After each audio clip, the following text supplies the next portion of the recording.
Hello दोस्तों, मैं अजमल आप सभी का स्वागत करता हूं आपके अपने YouTube चैनल एजुकेशनल डायरी पर। दोस्तों, आज हम लोग पढ़ने वाले हैं वृत्त चैप्टर का प्रश्नावली 10.2। इसके पहले हमने प्रश्नावली 10.1 को पढ़ लिया है। अगर आपने उस वीडियो को नहीं देखा है तो इस वीडियो के डिस्क्रिप्शन में उसका लिंक दे दूंगा, वहां से देख लेना, या फिर ऊपर जो आई बटन आ रहा है वहां पर भी लिंक मिलेगा आपको, डायरेक्ट वहां से आप देख सकते हैं उस वीडियो को। उसमें हम लोगों ने प्रमेय 10.1 के बारे में पढ़ा है और वृत्त के बारे में हमने बेसिक जानकारियां ले ली हैं जो आपके सिलेबस में दिया गया था। ठीक है ना। तो दोस्तों, मैं आपसे बताना चाहता हूं कि प्रश्नावली 10.2 पढ़ने से पहले हम लोग वृत्त के बारे में थोड़ी और जानकारी ले लेंगे, जिसमें हम लोग आज पढ़ने वाले हैं कि अगर हम किसी वृत्त के अंदर या बाहर या कहीं भी कोई बिंदु लेते हैं तो उस बिंदु से कितनी प्रकार की स्पर्श रेखाएं खींची जा सकती हैं या कितनी स्पर्श रेखाएं खींची जा सकती हैं। ठीक है। तो आज हम लोग ये देखेंगे कि कितनी स्पर्श रेखाएं खींची जा सकती हैं एक वृत्त में, और उसके साथ साथ हम लोग आज प्रमेय 10.2 भी पढ़ने वाले हैं, और उसके बाद हम लोग प्रश्नावली 10.2 के कुछ क्वेश्चंस को भी देखेंगे। तो दोस्तों, अगर ये वीडियो आपको पसंद आए तो चैनल को लाइक करना, शेयर करना, सब्सक्राइब करके बेल आइकन को भी प्रेस कर लेना। तो चलिए, समय को बिना गंवाए शुरू करते हैं आज का वीडियो। तो दोस्तों, आज हम लोग देखेंगे कि एक बिंदु से एक वृत्त पर स्पर्श रेखाओं की संख्या कितनी होती है। तो दोस्तों, ये चैप्टर हम लोग बहुत ही आराम से और आसानी से पढ़ेंगे और कम शब्दों में पढ़ेंगे, ताकि आपको याद आए, मतलब हर चीज याद रहे और आपको कोई दिक्कत ना हो इस चैप्टर को समझने में। तो इसके लिए हम लोग यहाँ पर अलग अलग वृत्त लेंगे और 3 स्थिति लेंगे, और हर स्थिति के माध्यम से हम लोग समझेंगे कि कितना स्पर्श रेखा खींची जा सकती है किसी वृत्त में। तो यहां पर मैं एक वृत्त बना लेता हूं। पहले एक वृत्त यहां पर बना लेता हूं और एक यहां पर बना लेता हूं। दोस्तों, हमने 3 वृत्त बना लिया है और तीनों को अलग अलग स्थिति दे देते हैं। ये हमारी होगी स्थिति 1, ये होगी हमारी स्थिति 2, और ये होगी हमारी स्थिति 3। ठीक है दोस्तों, यहां पर हम लोग स्थिति 1 में वृत्त के अंदर ही एक बिंदु मान लेते हैं P। ये एक बिंदु ले लिया हमने वृत्त के अंदर, आप कहीं भी कोई भी बिंदु ले सकते हैं। तो इस बिंदु से होकर मैं रेखा खींचने वाला हूं। एक रेखा ये हो गई, एक रेखा ये हो गई, एक रेखा ये हो गई। ठीक है ना। ये हमारी बिंदु P है। तो दोस्तों, आप लोग स्थिति 1 में देखिए कि हमने जब गोले के अंदर, मतलब वृत्त के अंदर एक बिंदु P लिया है, और इस बिंदु से मैंने 3-4 रेखाएं खींची। क्या आपको इसमें से कोई स्पर्श रेखा दिख रही है? तो आप कहेंगे नहीं, कोई स्पर्श रेखा नहीं है, ये सारी रेखाएं छेदक रेखाएं हैं। तो इससे ये निष्कर्ष निकलता है कि अगर गोले के अंदर कहीं भी, वृत्त के अंदर कहीं भी अगर कोई बिंदु P ले लिया जाए तो उस बिंदु से कोई भी स्पर्श रेखा नहीं खींची जा सकती है। उस बिंदु से सिर्फ और सिर्फ छेदक रेखा ही खींची जा सकती है। ठीक है। तो स्थिति 1 में हमने देख लिया कि यहाँ पर कोई स्पर्श रेखा नहीं है। कब नहीं है? जब हमने वृत्त के अंदर कोई बिंदु P ले लिया है। स्थिति 2 में हम लोग क्या करेंगे कि वृत्त की परिधि पर एक बिंदु P मान लेंगे और वहां से एक स्पर्श रेखा खींचेंगे इस तरह से। ठीक है। ये हमारी बिंदु P है वृत्त की परिधि पर। स्थिति 2 में देखिए दोस्तों, यहां पर हम लोग देख रहे हैं कि अगर वृत्त की परिधि पर कोई बिंदु हम मानते हैं P, तो उस बिंदु से सिर्फ और सिर्फ एक ही स्पर्श रेखा खींची जा सकती है। ठीक है ना। इस वाले वृत्त में हम लोग देख रहे हैं कि सिर्फ और सिर्फ एक ही स्पर्श रेखा खींच सकते हैं किसी एक बिंदु पर, अगर वो बिंदु हमारी वृत्त की परिधि पर है तब। ठीक है ना। इसके पहले हम लोगों ने वृत्त के जो अभ्यास 10.1 था उसमें भी हमने पढ़ा था स्पर्श रेखा। जब हम लोग पढ़ रहे थे तो वहां पर मैंने आपको बताया था कि स्पर्श रेखा जो होती है किसी भी वृत्त के अंदर एक बिंदु पर सिर्फ और सिर्फ एक ही स्पर्श रेखा खींची जा सकती है, इसके अलावा कोई स्पर्श रेखा नहीं खींच सकते। तो हम लोग जितना बिंदु लेंगे यहाँ पर अलग अलग जगह पर उतनी स्पर्श रेखा खींच सकते हैं। ऐसा नहीं है कि एक बिंदु से हम लोग 2-3 स्पर्श रेखा खींच सकते हैं, ऐसा नहीं हो सकता। एक बिंदु से सिर्फ एक ही स्पर्श रेखा खींची जा सकती है। तो ये हमारी स्थिति 2 बता रही है। हम लोग आते हैं स्थिति 3 में। स्थिति 3 में हम लोग क्या करेंगे, एक बिंदु P बाहर ले लेंगे, वृत्त के बाहर ले लिया, और यहां से हम लोग P को मिला देंगे ऐसे, ठीक है।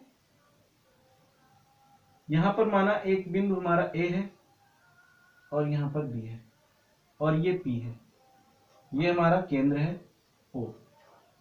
स्थिति 3 में हम देख सकते हैं कि जब हमने एक बिंदु P को बाहर ले लिया है वृत्त से, तो इस बिंदु P का इस्तेमाल करके हम लोग 2 स्पर्श रेखा खींच सकते हैं किसी वृत्त की परिधि पर। वृत्त के परिधि पर हम लोग सिर्फ और सिर्फ 2 स्पर्श रेखा खींच सकते हैं। कब खींच सकते हैं, जब कोई बिंदु P हमने बाहर लिया है तो। इस बिंदु P का इस्तेमाल करके हम लोग 2 स्पर्श रेखा खींच सकते हैं। एक हमारा है PA और दूसरा है PB। PA और PB, PA और PB, ये हमारा 2 स्पर्श रेखाएं हैं। आप लोग यहां ध्यान में देते चलिए कि ये रेखा इस रेखा के बराबर होगी, मतलब PA PB के बराबर रेखा होगी, ठीक है ना।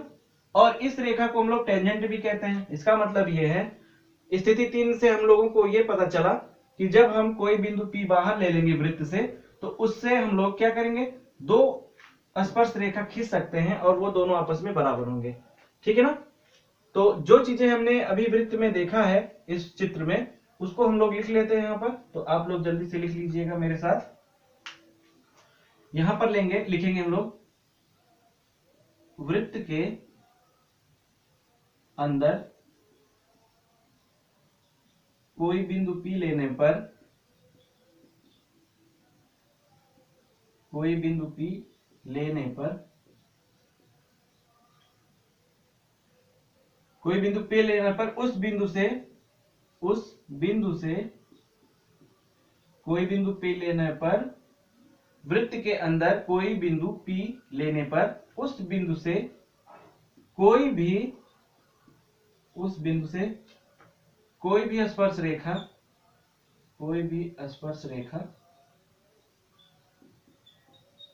नहीं खींची जा सकती,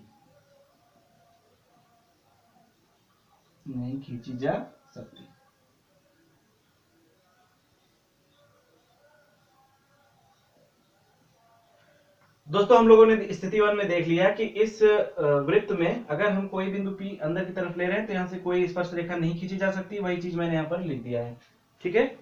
अब हम लोग स्थिति 2 में आते हैं और यहां पर देखते हैं कि कोई बिंदु वृत्त की परिधि पर, यहां हम लोग लिखेंगे वृत्त की परिधि पर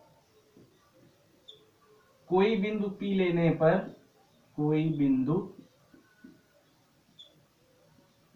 P लेने पर उस बिंदु से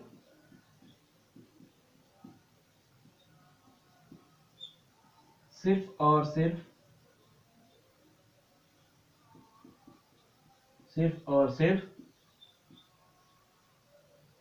एक स्पर्श रेखा खींची जा सकती है,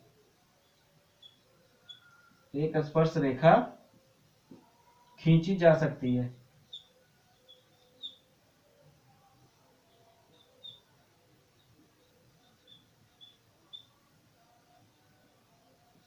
ठीक है ना, आप लोग इसको नोट कर लीजिएगा स्थिति 2 के लिए। अब हम लोग लिखेंगे स्थिति 3 के लिए, ठीक है ना। तो स्थिति 3 में हमारा क्या हो जाएगा,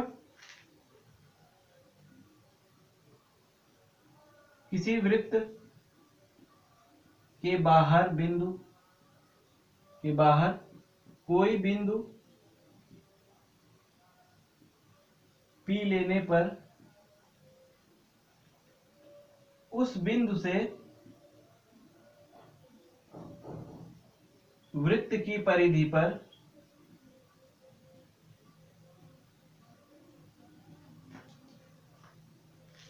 सिर्फ और सिर्फ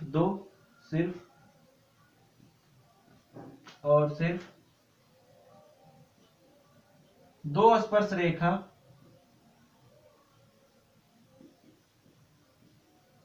खींची जा सकती है।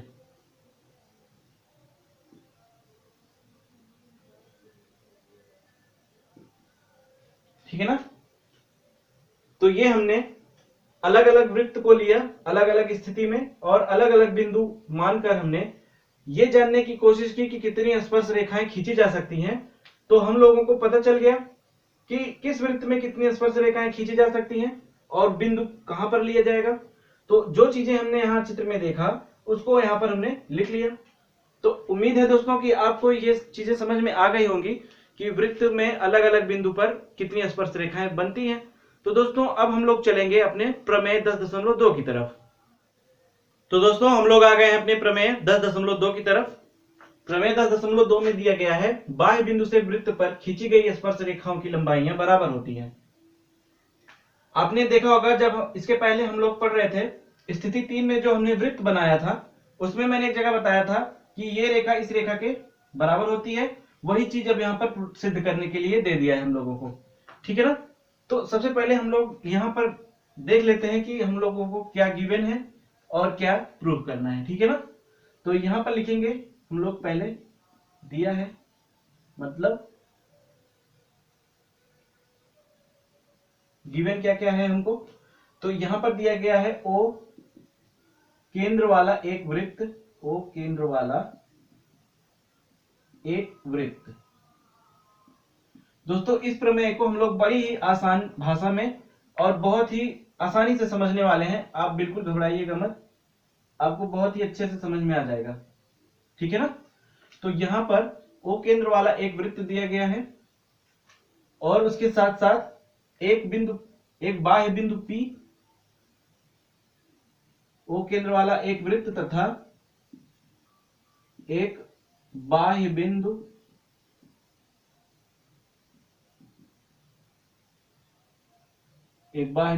P और दो स्पर्श रेखाएं जो कि हमारी है PQ तथा PR। ये हमको दिया गया है। हमको प्रूफ क्या करना है, इसका मतलब यहां लिखेंगे सिद्ध करना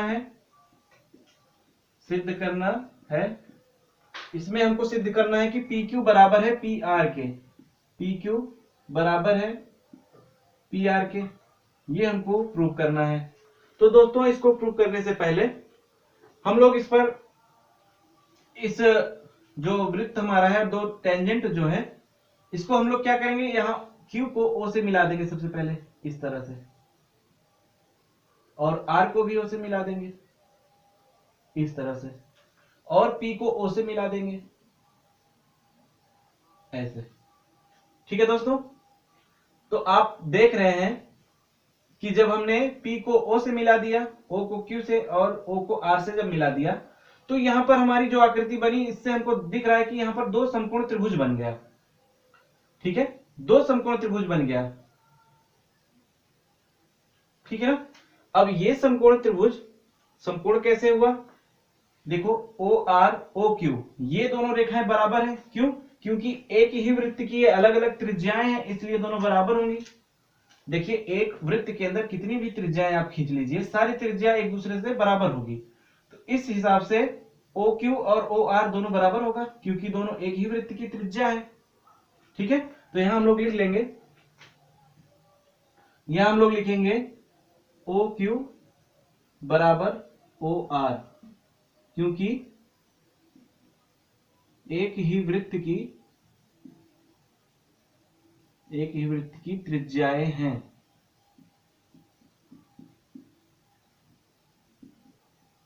ठीक है, ये एक ही वृत्त की त्रिज्याएं हैं इसलिए बराबर हो जाएंगी। अब यहां हम लोग देखेंगे कि OPQ और OPR ये दोनों त्रिभुज तो समकोण त्रिभुज हो गया प्रमेय 10.1 से। अगर आपने प्रमेय 10.1 नहीं पढ़ा है तो पहले उसको पढ़ लीजिए, इसलिए तब आपको ये और अच्छे से समझ में आ जाएगा। तो यहां हम लोग लिखेंगे, उससे पहले ये देखिए कि ये जो दो त्रिभुज हमने लिया, त्रिभुज OPQ तथा त्रिभुज ओ पी आर, ये दोनों त्रिभुज समकोण त्रिभुज होंगे।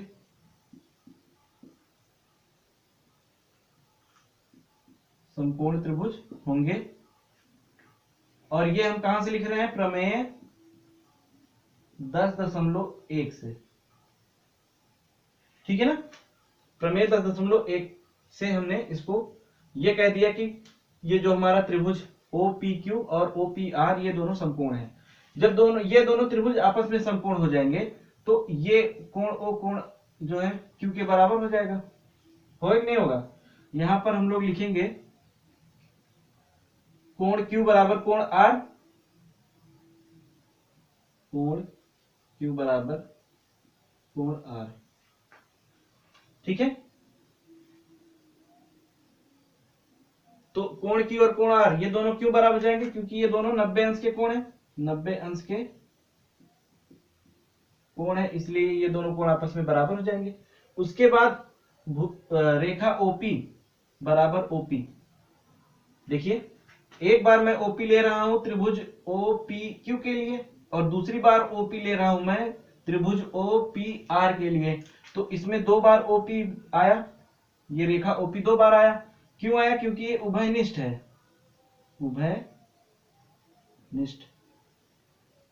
उभयनिष्ठ रेखा है, दोनों त्रिभुज में है, इसलिए ये भी बराबर हो गया। तो जब हमारा 2 कोण और एक भुजा आपस में बराबर हो गई, एक रेखा, 2 कोण और एक रेखा आपस में बराबर हो गया, तो यहां पर हम लिख सकते हैं कि कोण ओ पी क्यू बराबर होगा कोण ओ पी आर के, और ये होता है हमारा RHS सर्वांग समता के नियम द्वारा।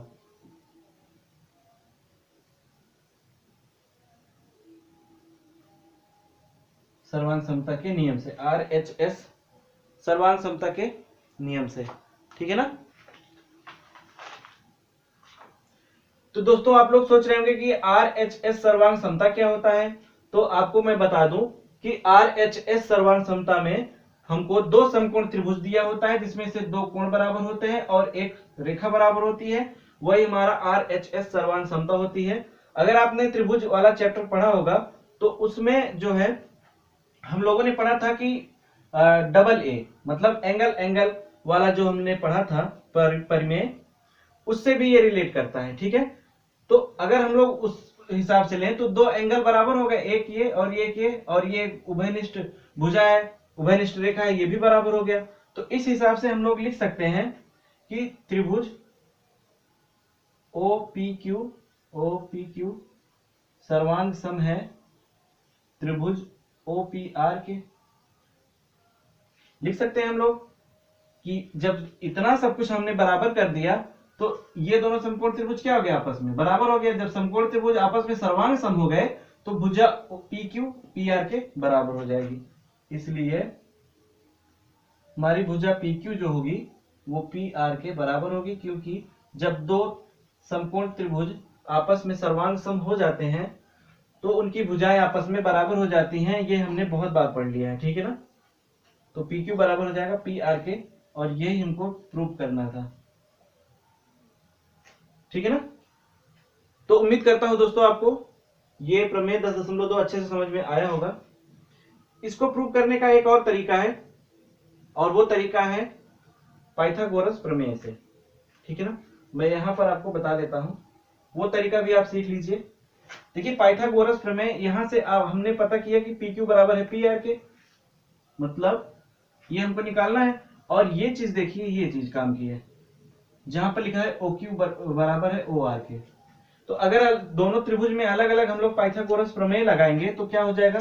सबसे पहले ओपी क्यू में पाइथागोरस प्रमेय लगाएंगे, त्रिभुज ओ पी क्यू में पाइथागोरस प्रमेय लगा देंगे तो क्या हो जाएगा हमारा? यहां पर हमारा हो जाएगा पी क्यू स्क्वायर बराबर OP square minus O R square, OP square minus O Q square, ठीक है। ये हमारा हो गया। पी क्यू स्क्वायर बराबर OP square minus O Q square. अब हम लोग त्रिभुज ओ पी आर में लगा देंगे पाइथागोरस प्रमेय। त्रिभुज ओ पी आर में पाइथागोरस प्रमेय, पाइथागोरस प्रमेय लगाने पर तो इसमें क्या हो जाएगा हमारा पी आर स्क्वायर बराबर ओपी स्क्वायर धन O R square, OP square minus O R square, ये हो जाएगा। और दोस्तों हमको पता है कि ओ क्यू ओ आर के बराबर है, ओ क्यू ओ आर के बराबर है, तो जहां यहाँ इस वाले त्रिभुज में जो हमने निकाला है ओ आर स्क्वायर, इसकी जगह पर हम ओ क्यू स्क्वायर लिख सकते हैं। यहां से तो लिख देंगे पी आर स्क्वायर बराबर OP square minus O Q square. O R की जगह लिख सकते हैं हम क्योंकि दोनों बराबर है।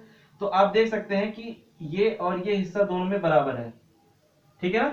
तो जब ये मतलब ये मान लो आधार और लंब है, जब आधार और लंब दोनों में बराबर हो गया तो कर्ण अपने आप दोनों का बराबर हो जाएगा। तो यहां से हम लोग लिखेंगे पी क्यू बराबर पी आर, यहां से भी हमारा प्रूफ हो गया, ठीक है ना।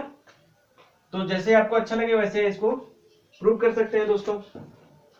तो इस तरह से हमने प्रमेय 10.2 को बहुत ही अच्छे ढंग से पढ़ लिया है। उम्मीद है आपको समझ में आ गया होगा। अगर कहीं कोई चीज कम समझ में आई हो तो आप लोग वीडियो को थोड़ा पीछे करके फिर से देख लेना, आपको पूरी तरह से समझ में आ जाएगा। तो दोस्तों अब हम लोग चलेंगे अपने प्रश्नावली 10.2 की तरफ। तो दोस्तों हम लोग आ गए हैं क्वेश्चन नंबर 1 की तरफ। क्वेश्चन नंबर 1 में है एक बिंदु Q से एक वृत्त पर स्पर्श रेखा की लंबाई 24 सेंटीमीटर तथा Q की केंद्र से दूरी 25 सेंटीमीटर है, तो वृत्त की त्रिज्या ज्ञात करनी है हमको, ठीक है ना। तो यहां पर हम लोग एक वृत्त बनाएंगे। सबसे पहले कह रहा है कि एक बिंदु Q से एक वृत्त पर स्पर्श रेखा, ठीक है। तो मानता हूं कि यहां पर एक बिंदु है Q, ठीक है, ये बिंदु हमारी हो गई Q। तो Q बिंदु से वृत्त पर स्पर्श रेखा एक डाला हमने, माना कि ये P है, ठीक है ना। तो एक बिंदु Q से वृत्त पर स्पर्श रेखा की लंबाई 24 सेंटीमीटर है। ये कितना है 24 सेंटीमीटर तथा Q की केंद्र से दूरी, यहां पर हमारा केंद्र होगा, ये केंद्र को O मान लेंगे, इसको मैं मिला देता हूं ऐसे, ठीक है। तो Q की केंद्र से दूरी, Q की केंद्र से दूरी, ये वाली दूरी कितना दे रखा है 25 सेंटीमीटर।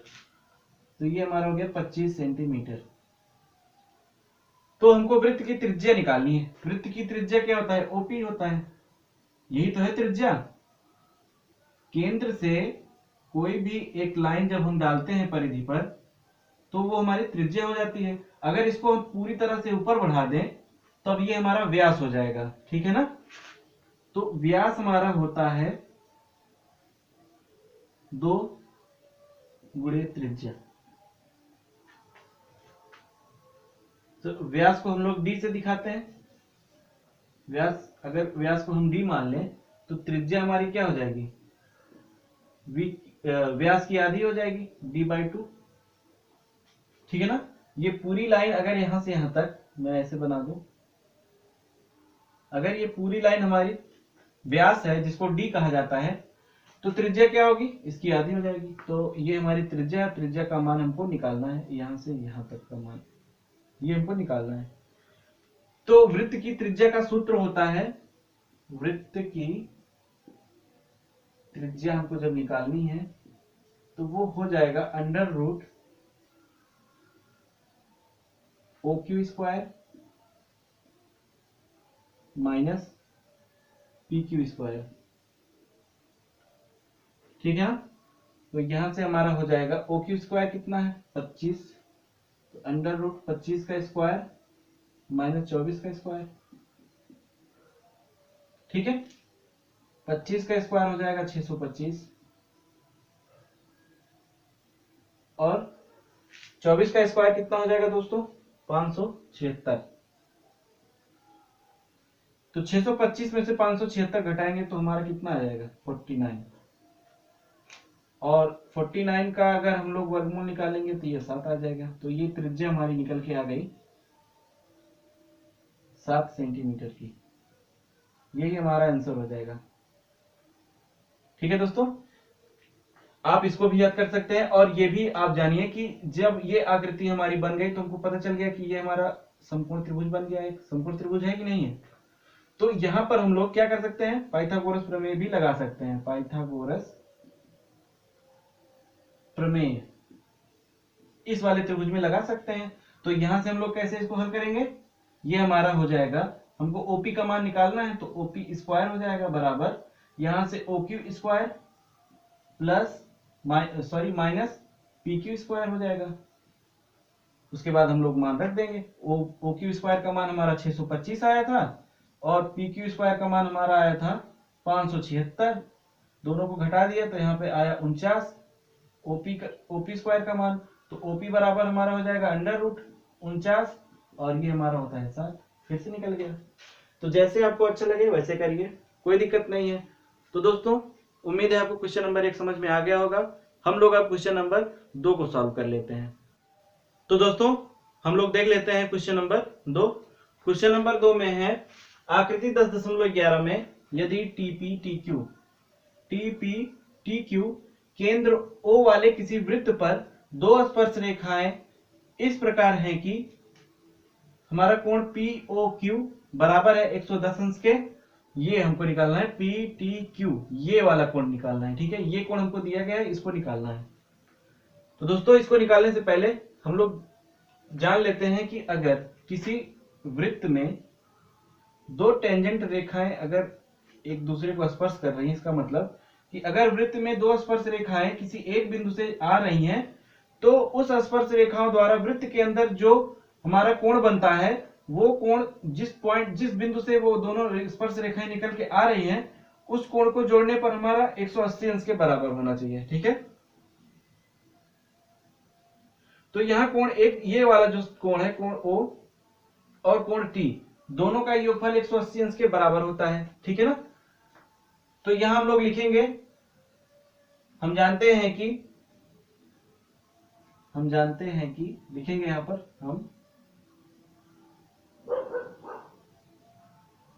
हम जानते हैं कि किसी बिंदु T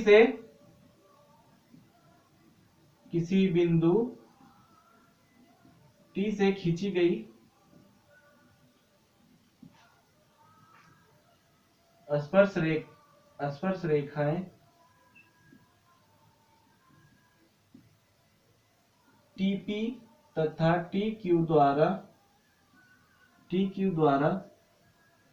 वृत्त के अंदर बना कोण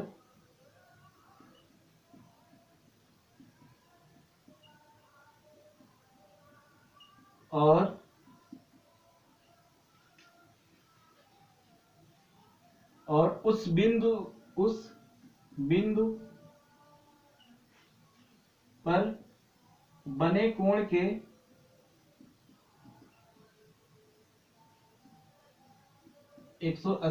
के 180 अंश के बराबर होता है।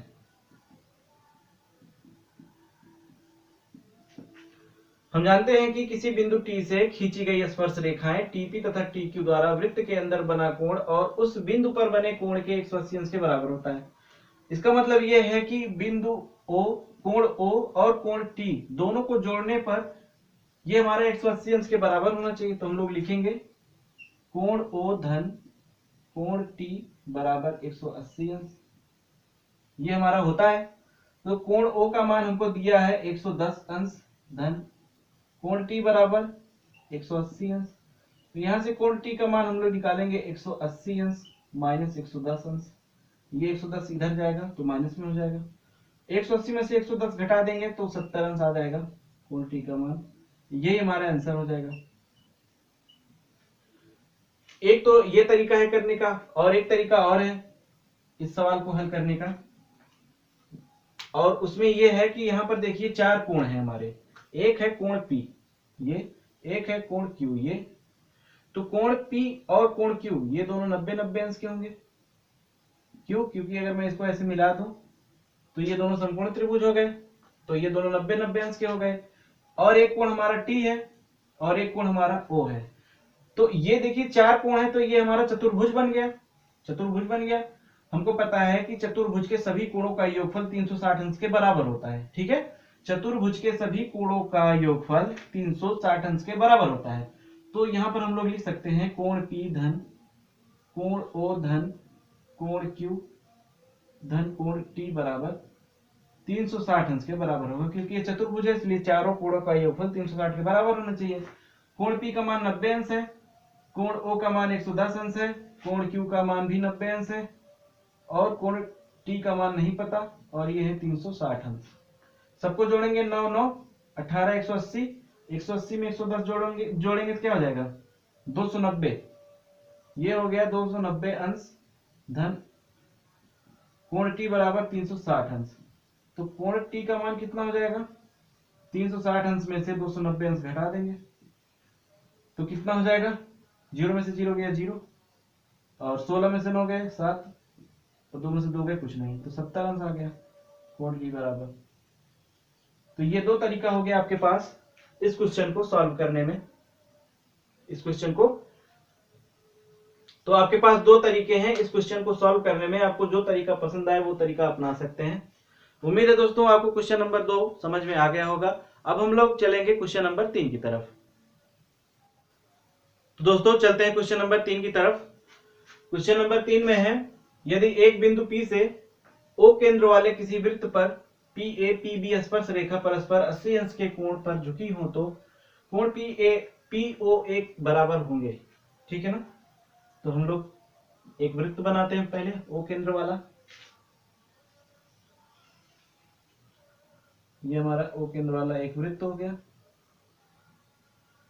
उसके बाद इसमें दो स्पर्श रेखा PA और PB है, इसका मतलब यहां पर एक बिंदु P है तो इसको हम लोग ऐसे मिलाएंगे। ये हमारा PA और ये PB हो जाएगा। उसके बाद परस्पर 80 अंश के कोण पर झुकी है, 80 अंश के कोण पर ये दोनों स्पर्श रेखा झुकी है, इसका मतलब ये होगा 80 अंश। ये कोण हमारा हो जाएगा 80 अंश का, तो यहां से हम इस पर लंब डाल देंगे ऐसे और इस पर भी। ठीक है, और इसको मिला देंगे सीधा सीधा ऐसे। हमसे पूछ रहा है कोण PAO बराबर है, PAO ये वाले त्रिभुज, मतलब ये कह रहा है कि कोण PAO किसके बराबर है। ठीक है ना, मतलब इस कोण का मान हमको बताना है। जो बीच में होता है उसी कोण को हम कंसीडर करते हैं, तो ये बीच में है POA, तो ये कोण हमको बताना है। हमको पता है कि ये दोनों त्रिभुज समकोण है, तो ये 90 अंश का कोण हो जाएगा। ये पूरा कोण 80 अंश का दिया है, तो ये OP रेखा जो है वो त्रिभुज OPA और OPB को बीचों बीच काट रही है, मतलब दो बराबर भागों में बांट रही है। तो ये 80 है तो ये एक 40 हो जाएगा और इधर भी 40 हो जाएगा। ठीक है ना, तो हमको देखिए एक कोण ये और एक कोण ये पता हो गया, ये कोण निकालना है। तो हम लोग क्या लिखेंगे, यहां पर लिखेंगे हम जानते हैं कि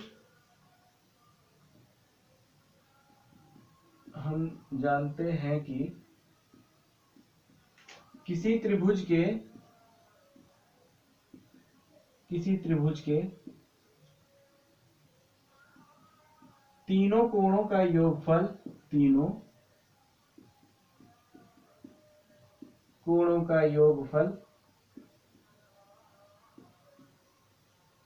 180 अंश के बराबर होता है।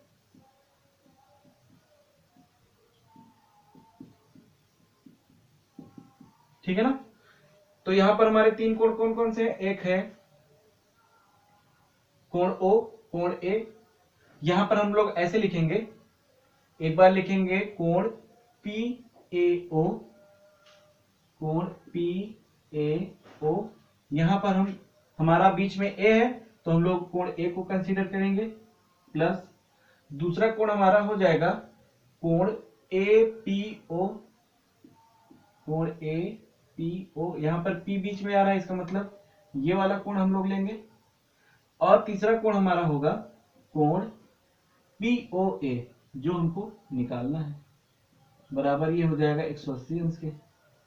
ठीक है ना, तो PAO पी ए ओ, ये कोण हमारा 90 अंश का है, तो यहाँ लिखेंगे 90 अंश, धन कोण ए पी ओ, ये वाला हमारा 40 का है, 40 लिख देंगे, प्लस कोण पी ओ ए का मान निकालना ही है और ये हमारे 180 अंश के बराबर हो गया। इसको जोड़ेंगे क्या आ जाएगा, 9 4 13 130 अंश, ये हमारा हो गया 130 अंश, प्लस कोण पी ओ ए बराबर 180 अंश हो जाएगा। तो कोण पी ओ ए बराबर हमारा हो जाएगा 180 अंश माइनस का 130 अंश, ये प्लस का 130 अंश है, इधर जाएगा तो माइनस का 130 अंश हो जाएगा। तो 180 में से 130 घटा देंगे तो हमारा आ जाएगा 50 अंश, ठीक है ना। तो कोण पी ओ ए का मान हमारा आ जाएगा 50 अंश, यही हमारा आंसर हो जाएगा, ठीक है ना। तो दोस्तों उम्मीद है आप ये क्वेश्चन बड़े ही आसानी से समझ गए होंगे, आपको कोई परेशानी नहीं आई होगी। बैकग्राउंड में कुत्तों की आवाज आ रही होगी तो सॉरी दोस्तों, आप उसको इग्नोर करिएगा और मेरी बातों पर ध्यान दीजिएगा, ठीक है ना। तो दोस्तों चलते हैं हम लोग क्वेश्चन नंबर 4 की तरफ। तो दोस्तों हम लोग आ गए हैं अपने क्वेश्चन नंबर 4 की तरफ। क्वेश्चन नंबर 4 पढ़ने से पहले मैं आपको बता दूं कि इस क्वेश्चन में जो भी मैं कहूंगा आपसे उसको आप बहुत ही ध्यान से सुनना, क्योंकि कुछ क्वेश्चंस ऐसे होते हैं जिसको हम वर्बली सॉल्व करते हैं, ठीक है। वो हमारे द्वारा कहे गए जो शब्द होते हैं उससे आप रिलेट करके इस सवाल को हल कर सकते हैं, और इसमें लिखने वाली जो चीजें हैं वहां पर मैं लिखता रहूंगा, और जो भी मैं अपनी जबान से बोल रहा हूं उसको आप अच्छे से सुनते रहिए, ध्यान से सुनते रहिए, तो आपको ये क्वेश्चन समझने में कोई दिक्कत नहीं होगी। तो क्वेश्चन नंबर 4 में है कि सिद्ध कीजिए कि किसी वृत्त के किसी व्यास के सिरों पर खींची गई स्पर्श रेखाएं समांतर होती हैं। तो मैंने एक वृत्त खींच लिया, ठीक है। वृत्त खींचने के बाद मैंने क्या किया कि परिधि से परिधि को मिलाने वाली रेखा जो केंद्र से होकर गुजरती है व्यास होती है, तो मैंने एक व्यास खींच लिया और व्यास के मैंने 2 सिरे मान लिए, एक ए और एक बी, जिस तरह से क्वेश्चन में कहा गया है। तो मैंने ए सिरे से एक स्पर्श रेखा पी क्यू खींच दी और बी सिरे से एक स्पर्श रेखा आर एस खींच दिया, ठीक है ना। तो दोस्तों वही चीज मैंने यहां लिखा है व्यास के बारे में कि किसी वृत्त में परिधि को परिधि से मिलाने वाली रेखा जो केंद्र से होकर गुजरती है वो व्यास कहलाती है। इसके बाद हम लोग लिखेंगे कि एक बिंदु ए से स्पर्श रेखा पी क्यू, बिंदु ए से स्पर्श रेखा पी क्यू तथा बिंदु बी से स्पर्श रेखा आर एस खींचा, ठीक है ना। और हमको सिद्ध करना है, यहां पर लिखेंगे सिद्ध करना है कि रेखा पी क्यू समांतर है रेखा आर एस के, ये हमको सिद्ध करना है। तो दोस्तों यहां पर हम लोग आते हैं अपने वृत्त पर। आप लोग जरा ध्यान से देखिए, ये हमारा ओ केंद्र है और ये हमारी ओ ए क्या है, ओ ए हमारी एक त्रिज्या हुई और ओ बी भी हमारी एक त्रिज्या हुई। तो रेखा पी क्यू पर ओ ए त्रिज्या, ये हमारा 90 अंश का कोण बना देगा, क्योंकि ये लंब हो गया ना, पी क्यू पर ओ ए लंब है और ये वृत्त की त्रिज्या भी है, तो हम लोग मान सकते हैं कि ये 90 अंश का कोण बनाएगा, ठीक है। और इसी तरह से ओ बी रेखा जो है वो आर एस पर लंब है, तो ये भी 90 अंश का कोण यहां पर बना देगा। ये चीजें हम लिख लेते हैं कि त्रिज्या ओ ए पी क्यू पर लंब है, त्रिज्या ओ ए पी क्यू रेखा पर लंब है तथा त्रिज्या ओ बी रेखा आर एस पर लंब है, ठीक है ना। ये चीजें आपको समझ में आ गई होंगी, जो मैं यहां बता रहा हूं वही चीजें यहां पर लिख भी रहा हूं। तो हमने एक प्रॉपर्टी पढ़ी है एकांतर अंतःकोण की, ठीक है। हमको पता है कि जब 2 रेखाएं बी होती हैं, माना ये रेखा पी है, ये रेखा क्यू है, और उसको कोई तीसरी रेखा काटती है, प्रतिच्छेद करती है, तो दोनों रेखाओं के अंदर बने हुए कोणों का कोण जो होते हैं वो एकांतर अंतःकोण होते हैं, और वो कोण आपस में बराबर होते हैं। माना ये कोण 1 है, ये कोण 2 है, ठीक है ना।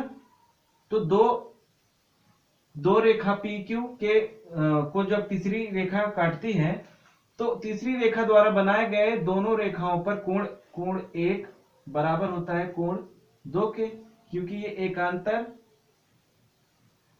अंतःकोण होता है। तो एकांतर अंतःकोण की वजह से कोण 1 कोण 2 के बराबर हो गया। तो जब ये दोनों कोण आपस में बराबर हो गए, क्योंकि देखो अंतर है ना दोनों का, एक जो है लाइन के इस तरफ है, दूसरी लाइन के उस तरफ है, तो और दोनों क्या है, पी और क्यू रेखा के अंदर ही है, तो ये एकांतर अंतःकोण हो गया। तो हमको पता है कि जब दो कोण एकांतर अंतःकोण की वजह से बराबर हो जाती हैं तो वो रेखाएं पी और क्यू, ये रेखाएं भी आपस में बराबर हो जाएंगी। ये रेखा पी समांतर हो जाएगी क्यू के। अगर ये समांतर होगी तभी ये कोण जो है आपस में बराबर होंगे, और अगर ये बराबर होंगे तो एकांतर अंतःकोण होंगे। तो यही प्रॉपर्टी हम लोग इस पर लगाने वाले हैं, ठीक है ना। यहां पर अगर मैं कहूं कि कोण ओ ए पी, या मैं कहूं कोण ओ ए क्यू, मैं यहां से शुरू करता हूं। मैं यहां लिखूंगा कोण ओ ए पी बराबर होगा कोण ओ बी आर के, कोण ओ बी आर के, क्योंकि ये क्या है, एकांतर अंतःकोण है, एकांतर अंतःकोण है कि नहीं है। ये दोनों समांतर रेखाएं हमारी हो गई आर एस और पी क्यू। उस पे ये जो हमारा व्यास है ये क्या है, यही तो तीसरी रेखा है जो इन दोनों को प्रतिच्छेदित कर रही है, इन दोनों को काट रही है। तो इन दोनों को काटने के बाद हम लोग देख रहे हैं कि एक कोण इस तरफ है और एक कोण इधर है, तो ये दोनों कोण आपस में क्या हो गए, एकांतर अंतःकोण हो गए। तो अगर ये दोनों एकांतर अंतःकोण है और दोनों कोण का मान 90 अंश आ रहा है, इसका मतलब दोनों कोण बराबर है। कोण ए बराबर कोण बी बराबर, यहां पे हम लोग लिखेंगे 90 अंश, 90 अंश होने के कारण, 90 अंश के कारण ये दोनों कोण बराबर हो गए। तो जब ये दोनों कोण बराबर हो गए, और तो यहां पर हम कह सकते हैं कि आर एस, इसलिए लिख सकते हैं कि आर एस, यहां पहले पी क्यू लिखेंगे, हमारा पी क्यू समांतर होगा आर एस के, क्योंकि ये दोनों एकांतर अंतःकोण हैं। कोण ओ ए पी बराबर कोण ओ बी आर, ये दोनों एकांतर अंतःकोण हैं और दोनों कोण का मान 90 अंश के बराबर है। इसलिए हम लोग कह सकते हैं कि रेखा पी क्यू समांतर होगी रेखा आर एस के, और यही हमको प्रूव करना था इस क्वेश्चन में। तो दोस्तों देखा आपने, हम लोगों ने क्वेश्चन को बहुत ही आसानी से सॉल्व कर लिया है। उम्मीद करता हूं कि आपको ये क्वेश्चन समझ में आया होगा, ठीक है ना दोस्तों। तो चलते हैं अपने अगले क्वेश्चन की तरफ। तो दोस्तों हम लोग आ गए हैं क्वेश्चन नंबर 5 की तरफ। क्वेश्चन नंबर 5 में है, सिद्ध कीजिए कि स्पर्श बिंदु से स्पर्श रेखा पर खींचा गया लंब वृत्त के केंद्र से होकर जाता है। तो दोस्तों क्वेश्चन नंबर 4 से आने वाले जितने भी क्वेश्चन हैं सभी आपके लिए बहुत ही इंपॉर्टेंट है, और इसको आपको बहुत ही अच्छे ढंग से पढ़ना होगा, ठीक है ना। तो इस क्वेश्चन में हम लोग देखते हैं कि क्या हम लोग कर सकते हैं। तो यहां पर हम लोग सबसे पहले क्या करेंगे, एक वृत्त खींच लेंगे। यहां पर हमने एक वृत्त बना लिया।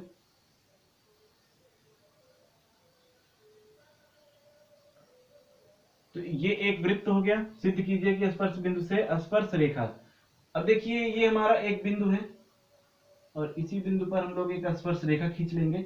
माना ये बिंदु P है और ये स्पर्श रेखा हमारी A और B है, ठीक है, और ये हमारा केंद्र O है। तो हमको ये दिखाना है कि यहाँ पर स्पर्श बिंदु से हम जो भी रेखा खींचेंगे वो केंद्र से होकर ही गुजरेगी, इस तरह से, ठीक है, वो केंद्र से होकर ही रेखा गुजरेगी, ये हमको सिद्ध करना है। तो यहां हम लोग लिखेंगे ए बी स्पर्श रेखा, ए बी स्पर्श रेखा वृत्त को बिंदु P पर स्पर्श करती है, बिंदु P पर स्पर्श करती है, हमने ले लिया। AB रेखा बिंदु P पर स्पर्श करती है वृत्त को। हमको प्रूव करना है, दिखाना है कि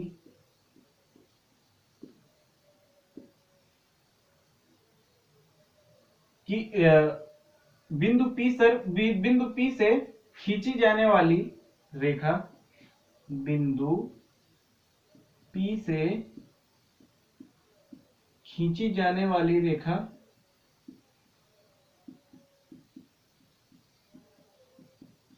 केंद्र से होकर गुजरती है, केंद्र से होकर जाती है, ये हमको दिखाना है। तो दोस्तों पिछले क्वेश्चन की तरह मैं इस क्वेश्चन में भी आपको बताना चाहता हूं कि ये क्वेश्चन भी हमारा हम लोग वर्बली सॉल्व करेंगे, ठीक है ना।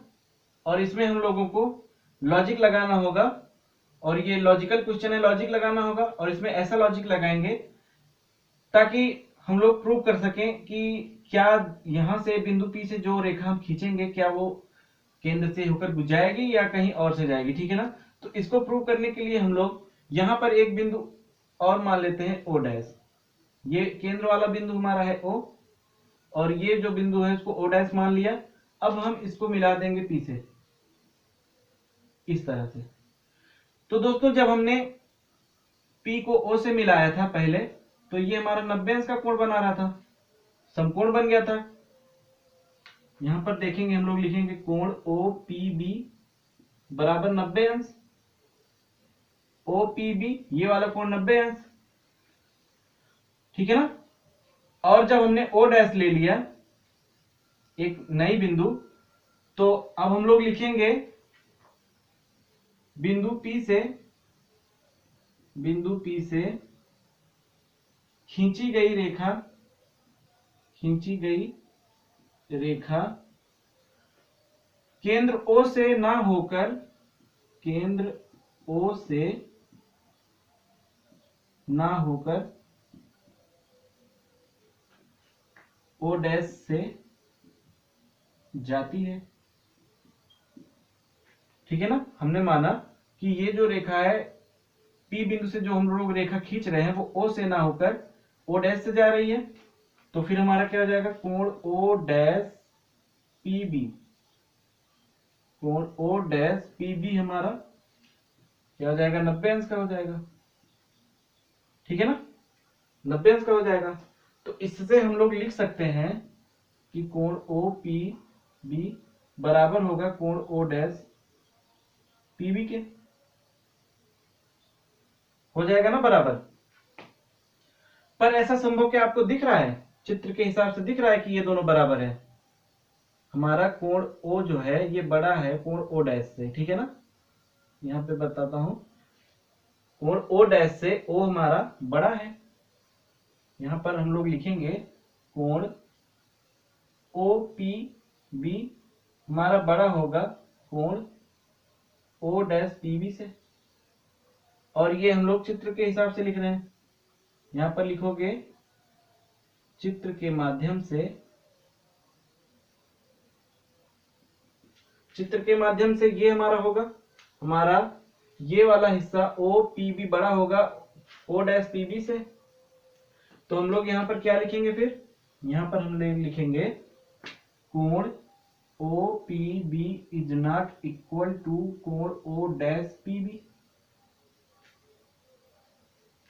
चित्र के हिसाब से तो भैया ये है नहीं, तो इसका मतलब ये है कि अगर हमको इन दोनों को बराबर करना है तो हम लोग कैसे करेंगे, जब ये बिंदु यहां से होते हुए यहां पर आ जाएगी और बिंदु O पर संपाती हो जाएगी, कोइंसाइड हो जाएगी, तो तब जाकर ये दोनों कोण हमारा बराबर होगा। तो यहां हम लोग लिखेंगे दोनों कोणों को बराबर होने के लिए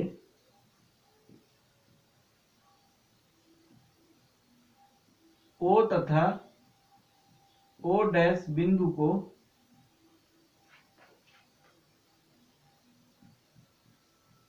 संपाती बिंदु होना पड़ेगा।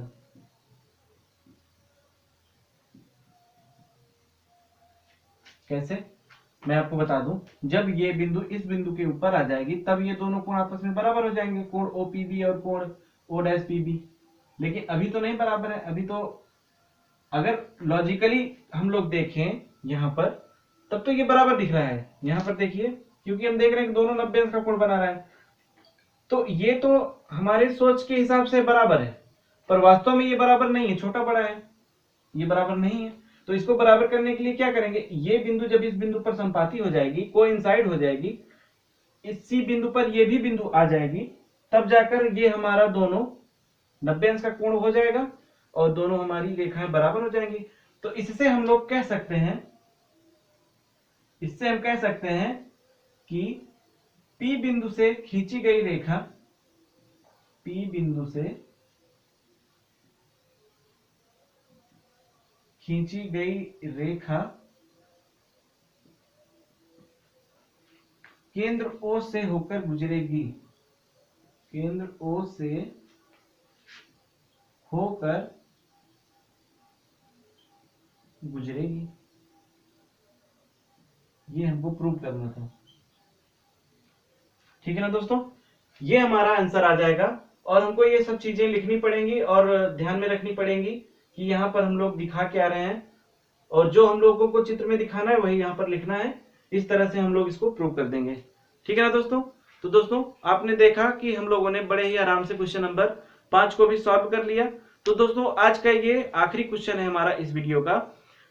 क्वेश्चन नंबर 6 से आने वाले जितने भी क्वेश्चन है आगे, उसको हम लोग अगले वीडियो में कवर करेंगे। ठीक है ना। तो दोस्तों, अगर आपको आज की ये वीडियो पसंद आई हो तो चैनल को लाइक करना, शेयर करना, सब्सक्राइब करके बेल आइकन को भी प्रेस कर लेना। तो मिलता हूं आपसे अगले वीडियो में, तब तक के लिए गुड बाय।